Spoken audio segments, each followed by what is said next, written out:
দর্শক দেখতে পাচ্ছেন একজন কিন্তু ইচ্ছা করে শুয়ে পড়লো এবং পান ছিপাচ্ছে এমনটা দেখতে পাচ্ছেন, এবং তার মাথায় কিন্তু আন্দাজে অযথাই কিন্তু পানি লাগাচ্ছে যেমনটা দেখতে পাচ্ছেন। বৈষম্য বিরোধী কোটা সংস্কার আন্দোলনে আসলে যেভাবে বাংলাদেশকে একটি বিজয় অর্জন করলেন এই বাংলাদেশের বৈষম্য বিরোধী শিক্ষার্থীরা, তারপর কিন্তু বিভিন্ন আসলে তাদের আন্দোলন এবং কর্মসূচি দেখে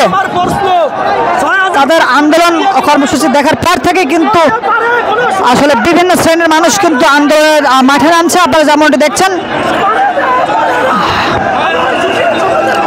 এবং আপনারা দেখছেন যে একজন শুয়ে পড়েছে এবং একজন জ্বালাওয়াই বক্তব্য দিচ্ছে। আসলে এভাবে প্রায় 2টি পথই কিন্তু বন্ধ রয়েছে জাতীয় প্রেস ক্লাবের সামনে, অর্থাৎ মেট্রো রেল স্টেশনের যে নিচে অর্থাৎ যে 2টি রাস্তা রয়েছে, প্রধান 2টি সড়ক রয়েছে, খুবই ব্যস্ততম সড়ক, সেই 2টি ব্যস্ততম সড়কই কিন্তু ইতিমধ্যে কিন্তু বন্ধ হয়ে রয়েছে।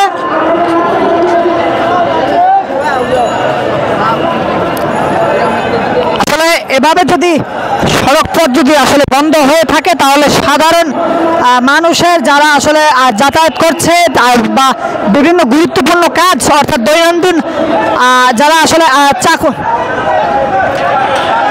ব্যবসা প্রতিষ্ঠান এবং কর্মস্থলে যায় তারা কিন্তু ইতিমধ্যে আটকে রয়েছে রাস্তার মাঝখানে।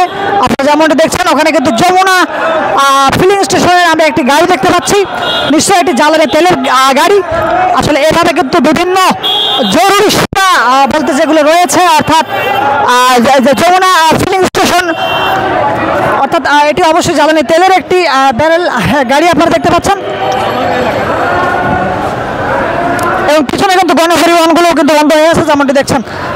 আসলে এভাবে চলতে থাকলে আসলে সাধারণ মানুষের কি পরিমাণ কাজ এবং কর্মস্থলে যাতে কী পরিমাণ বেগ পেতে হয় এই প্রশ্ন রইল আপনাদের কাছে।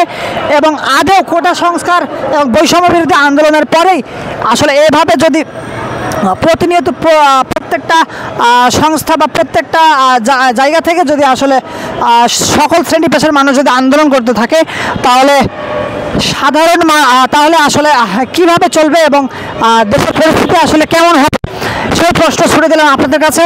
আপনাদের নিজ মন্তব্য অবশ্যই কিন্তু আপনারা কমেন্ট বক্সে শেয়ার করতে পারেন। সকলকে ধন্যবাদ জানাচ্ছি, সকলের সুস্বাস্থ্য কামনা করছি। আসসালামু আলাইকুম।